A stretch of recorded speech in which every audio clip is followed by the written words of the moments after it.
तालुक्यातील धक्कादायक घटना। मुख्याध्यापकांनी केला शिक्षकाच्या मदतीने अल्पवयीन विद्यार्थिनीवर अत्याचार। अल्पवयीन विद्यार्थिनीवर अत्याचारानंतर गावकऱ्यांनी पाळला कडकडीत बंद। नाशिकच्या इगतपुरी तालुक्यातील टाकेत बुद्रुक येथे शाळेच्या मुख्याध्यापकानेच शिक्षकाच्या मदतीने 13 वर्षीय अल्पवयीन मुलीवर अत्याचार केल्याची धक्कादायक घटना समोर आली आहे। अल्पवयीन विद्यार्थिनीवर अत्याचारानंतर गावकऱ्यांनी आज कडकडीत बंद पाळला असून या घटनेतील आरोपींना फाशीची शिक्षेची मागणी गावकऱ्यांनी केली आहे। उपविभागीय पोलीस अधिकारी हरीश खेडकर व घोटी पोलीस ठाण्याचे पोलीस निरीक्षक विनोद पाटील हे घटनास्थळी दाखल होत गावकऱ्यांशी चर्चा करत योग्य कारवाईचे आश्वासन त्यांनी दिले।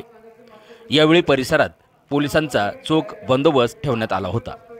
यातील 2 मुख्य आरोपी ताब्यात घेतले असून त्यांचे निलंबन करण्यात आले आहे। आवाज न्यूज मराठी, इगतपुरी।